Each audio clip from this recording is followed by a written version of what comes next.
Oi pessoal, tudo bem com vocês? Sejam bem-vindos de volta ao canal. Vocês sabem, né, gente? Vocês sabem que estamos chegando aí no final do ano.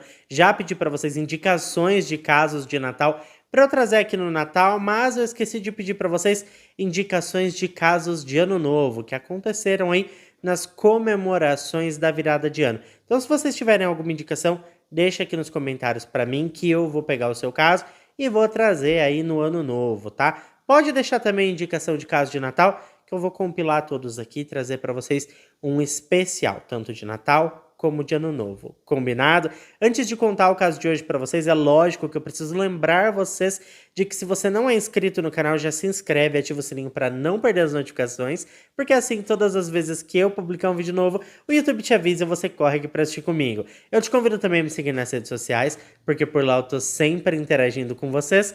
E agora sim, vamos para o que interessa e bora pro caso de hoje.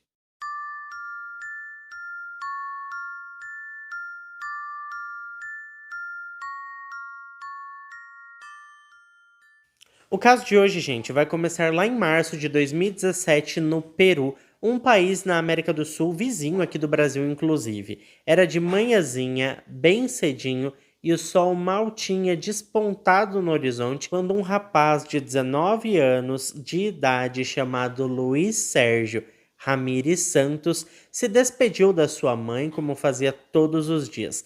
Ele saiu de casa pronto para enfrentar mais um dia difícil de trabalho e estudos, mas infelizmente nada nem ninguém poderia preparar a sua família para o que estava prestes a acontecer. Por volta das 18 horas, a sua mãe recebeu uma mensagem em seu celular e, como sempre recebia mensagens do seu filho quando ele saía do trabalho, a mulher imaginou que o Luiz estava apenas avisando que estava a caminho de casa ou que sairia com alguns amigos ou alguma coisa do tipo. No entanto, ao abrir a mensagem, ela ficou totalmente horrorizada com o que viu. A mensagem continha uma foto horrível. A imagem que ela viu era simplesmente aterrorizante. Lá estava o seu filho, aparentemente inconsciente, no chão, com um ferimento no braço direito, cercado por uma grande poça de um líquido vermelho, aquele líquido que sai do nosso corpo, sabe? O desespero, pessoal, tomou conta dela ao perceber que aquela fotografia não era clara o suficiente para garantir que seu filho Luiz ainda estivesse vivo. Antes que ela pudesse processar o que estava vendo, antes que ela tivesse tempo de organizar ali os seus pensamentos, uma nova mensagem chegou, exigindo uma quantia exorbitante de dinheiro para uma suposta libertação do seu filho com vida.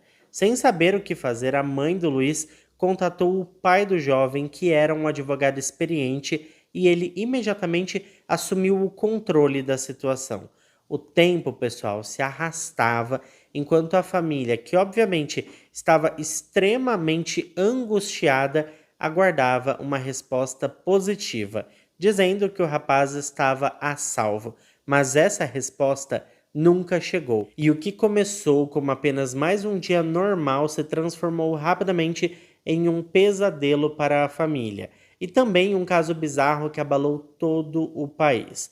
O Luiz Sérgio era filho mais velho de um ex-juiz chamado Luiz Ramírez, que trabalhou na segunda vara criminal de Punho e naquela altura pegava apenas alguns trabalhos esporádicos, como advogado criminal. A mãe do rapaz era uma cirurgiã chamada Nini Santos, mas o casal acabou se divorciando por conta da rotina que levavam e em algum momento eles decidiram que viver juntos não fazia mais sentido.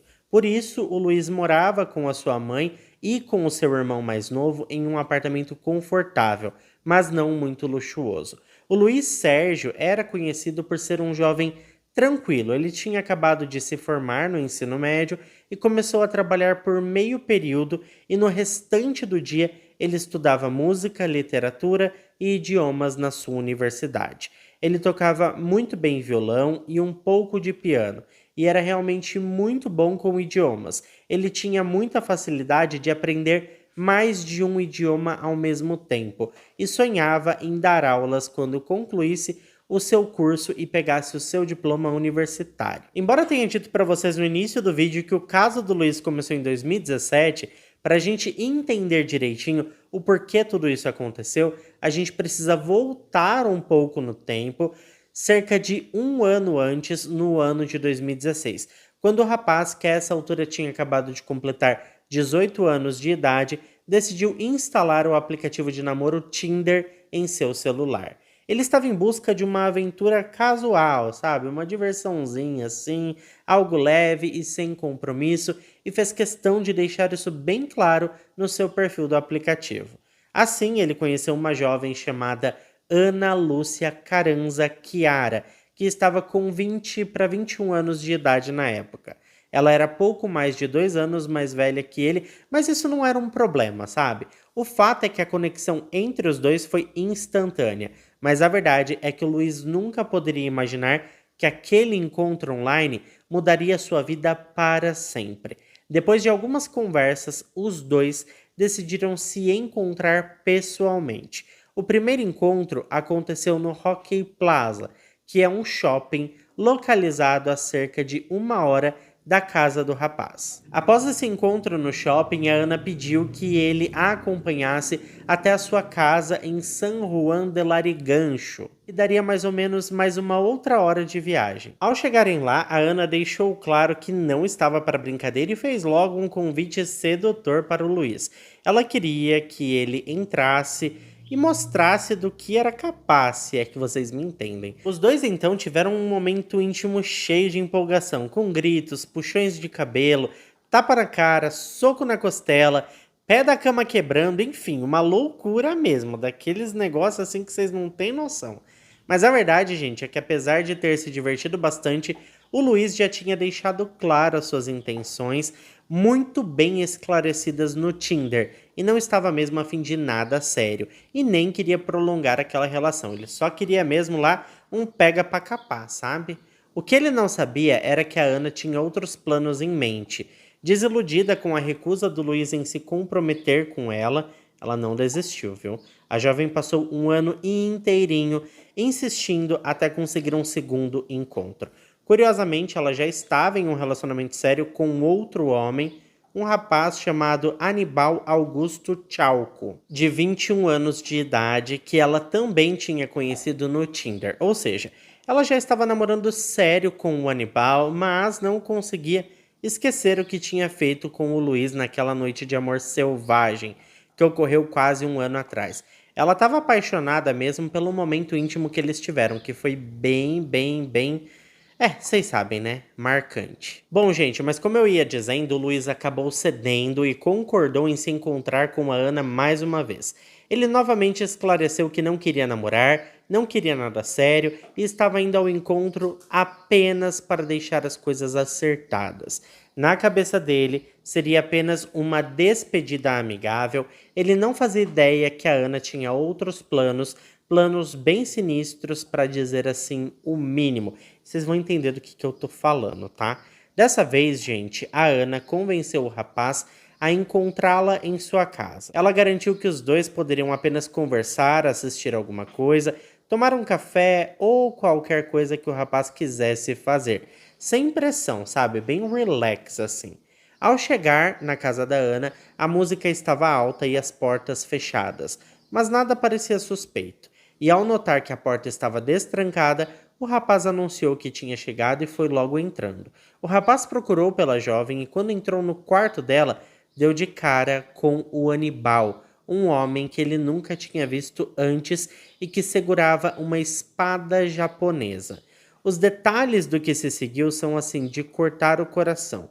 O Anibal atacou o Luiz sem piedade, desferindo cortes por todo o seu corpo, enquanto a Ana apenas observava, sorrindo e se divertindo com aquele cenário de filme de terror. O jovem caiu no chão, onde a vida escorria dele a uma velocidade incontrolável. A Ana se aproximou da sua vítima e, com um olhar ardendo de fúria, ela começou a gritar, exigindo um pedido de desculpas por tudo o que ele havia feito para ela, por tê-la enganado por todo aquele tempo, por tê-la iludido por um ano, fazendo com que ela se humilhasse por vários meses antes de conseguir um segundo encontro. Como sabemos, o Luiz já tinha dito antes que não queria nada sério, mas a Ana, por esse tempo todo, simplesmente não quis ouvir e ela estava lá gritando para a vítima no chão, exigindo um pedido de desculpas do rapaz que, como já era de se esperar, não tinha nem forças para respondê-la. Ele tava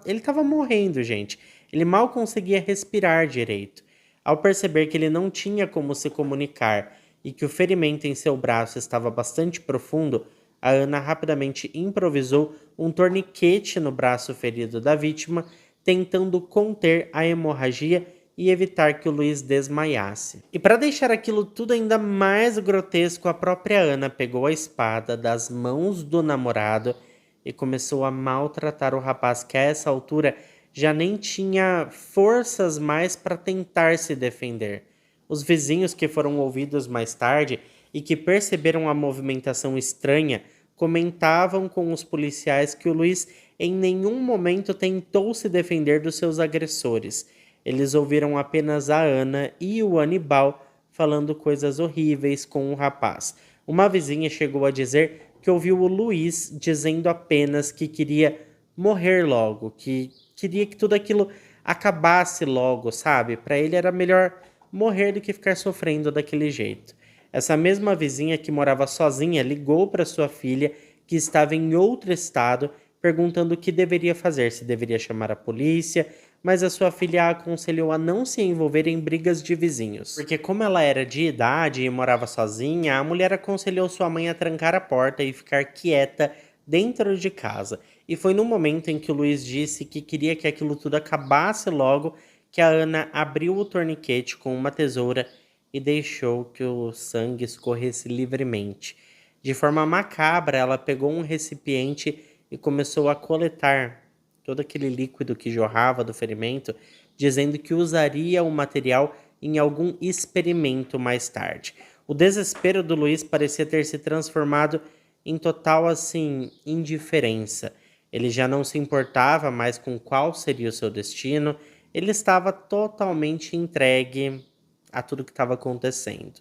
Em um momento de pura crueldade, a Ana perguntou ao rapaz se ele gostaria de ser sufocado, a fim de acabar com o seu sofrimento de uma vez por todas.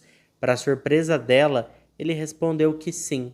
A mulher então se lançou sobre o jovem, tentando sufocá-lo, mas o Luiz, em um ato de resistência, pediu que eles ouvissem alguns minutos de suas músicas clássicas favoritas antes dele deixar esse mundo. Então ele queria partir ouvindo as suas músicas favoritas.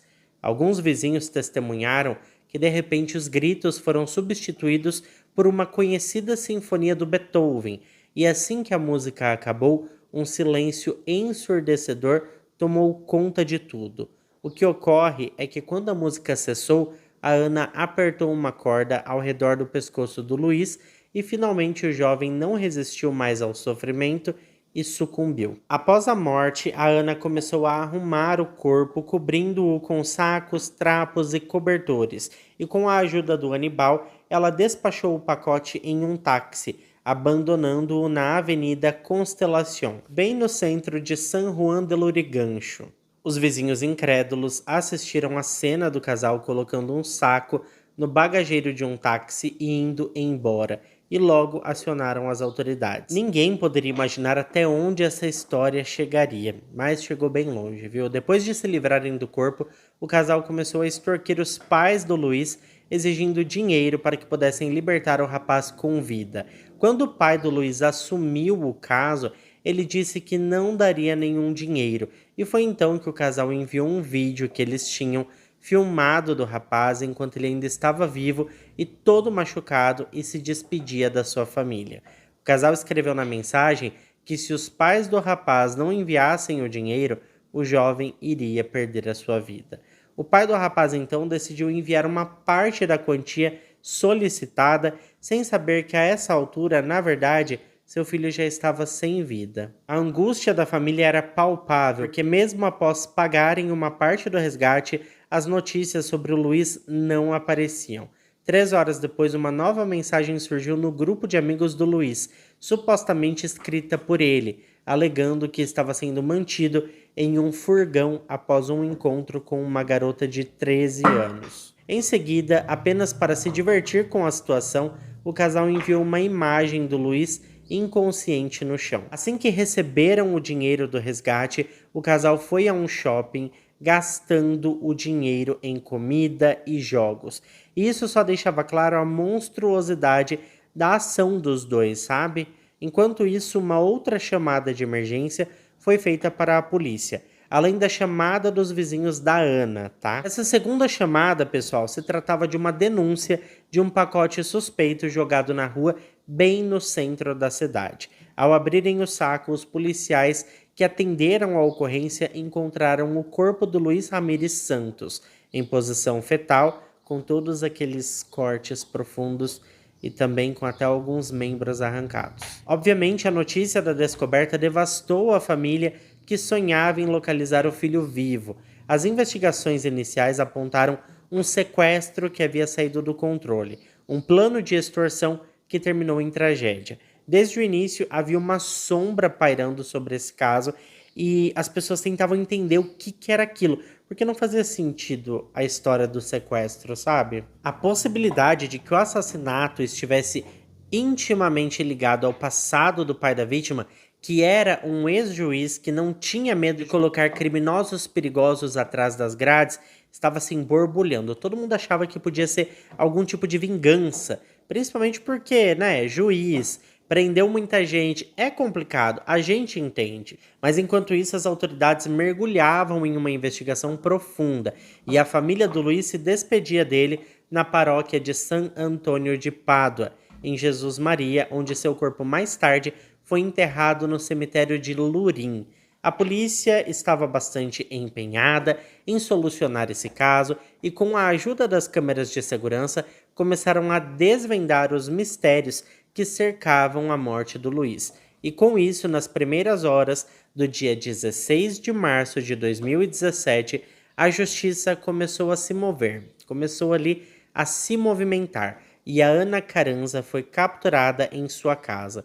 E 2 dias depois, o seu cúmplice Anibal Chalco também foi capturado em uma emboscada montada pela polícia metropolitana. Uma vez presos, os dois criminosos não hesitaram em confessar tudo o que eles tinham feito, revelando a verdade por trás daquele ato macabro. A Ana não poupou os detalhes e confessou tudo o que fez, colocando a culpa na vítima, por tê-la supostamente iludido e brincado com os seus sentimentos. Em menos de um mês, aconteceu a primeira audiência no Tribunal Criminal, que estava cheio de familiares e amigos da vítima. Os assassinos foram acusados de sequestro, extorsão e homicídio qualificado. A Ana, pessoal, era uma verdadeira atriz e ela se derreteu em lágrimas, implorando para não ser presa, para não ser trancafiada, ameaçando até mesmo tirar a sua própria vida caso isso acontecesse. Mas a justiça seguiu firme em seu propósito. O tribunal concedeu aos acusados um defensor público que tratou logo de costurar uma defesa comovente que pudesse balançar o tribunal. Sob orientação de seus advogados, a Ana declarou ao tribunal que havia tirado a vida do Luiz em um acesso de fúria após ele supostamente ter abusado dela. Contudo, os promotores não aceitaram aquela versão, considerando a confissão da jovem, também os detalhes da investigação que apontavam que a verdadeira motivação estava enraizada no fato do Luiz ter rejeitado a Ana. Algo que, para ela, não poderia ser tolerado. Ela jamais aceitaria ser recusada. A confusão aumentou quando o Anibal, que era cúmplice da jovem e estava com a mesma equipe de defesa, apresentou uma narrativa muito parecida com a da Ana, afirmando que a verdadeira razão para o assassinato era proteger a sua namorada Ana, revelando a todos que ela tinha sido abusada intimamente pelo Luiz 1 ano antes, e ele temia que a visita do rapaz fosse para fazer alguma maldade com a sua namorada. A mãe do Anibal também falou ao tribunal e insistiu que o seu filho não tinha participação no crime e que a Ana o manipulava. Ela disse que seu filho era um amor de pessoa, muito bonzinho, trabalhador, um menino de ouro e que nunca faria mal a ninguém. Mas ela era mãe, né, gente? A gente sabe que a mãe sempre puxa a sardinha pro filho. E, inclusive, os investigadores já tinham descoberto que o Anibal comprou todos os materiais que eles precisavam para empacotar e descartar o corpo um dia antes do acontecimento, apontando assim uma premeditação no que tinha acontecido. Ele tinha até mesmo comprado os materiais para amarrar a vítima, e o recibo da loja era de 2 dias antes, ou seja, eles estavam planejando o crime já tinha pelo menos 2 dias. A equipe de defesa então se inclinou para a primeira parte do depoimento da Ana, onde ela disse que o ataque começou em um momento de fúria involuntária. Os defensores colocaram os pais da Ana para testemunhar, dizendo que ela tinha abandonado seus medicamentos para a esquizofrenia por causa do Aníbal. Ele teria pedido para que ela interrompesse o seu tratamento, mas essa estratégia não deu muito certo porque a promotoria exigiu um laudo psiquiátrico, que por fim apontou que a Ana estava ciente do que fez e no momento que fez. Ela estava totalmente lúcida e capaz de discernir o certo do errado. A justiça determinou que os dois permanecessem presos, mas a solução jurídica definitiva desse caso até hoje não aconteceu. A defesa alegou que a Ana tem problemas psicológicos e, inclusive, entregou um laudo atestando alguns dos problemas. O tribunal, por fim, não chegou a nenhuma conclusão sobre esse caso. Um delegado de polícia chegou a dizer para as mídias que a polícia peruana está cheia de processos inacabados por falta de recursos financeiros e também por falta de funcionários. Todos os departamentos do judiciário, tá? Parece que falta muita mão de obra por lá. Por isso, os processos levam anos para serem concluídos e às vezes se arrastam até a pessoa perder a sua vida lá na cadeia mesmo. O que se sabe é que o Aníbal segue preso em uma prisão federal, aguardando a decisão do judiciário. Já a Ana, em 2018, ela tentou escapar da prisão Santa Mônica, arquitetando um plano audacioso junto a outras detentas. A fuga quase deu certo, mas os agentes do Instituto Nacional Penitenciário conseguiram capturar as fugitivas, a poucos metros do local de onde elas tinham escapado.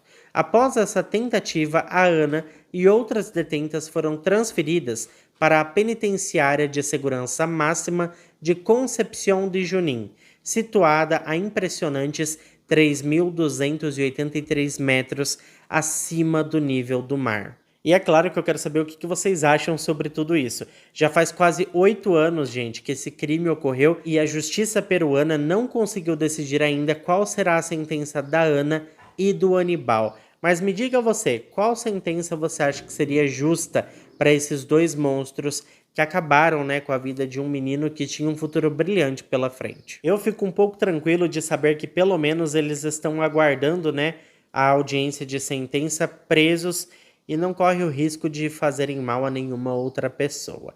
Mas é isso, pessoal. Esse foi o caso de hoje. Muito obrigado a quem ficou até aqui comigo.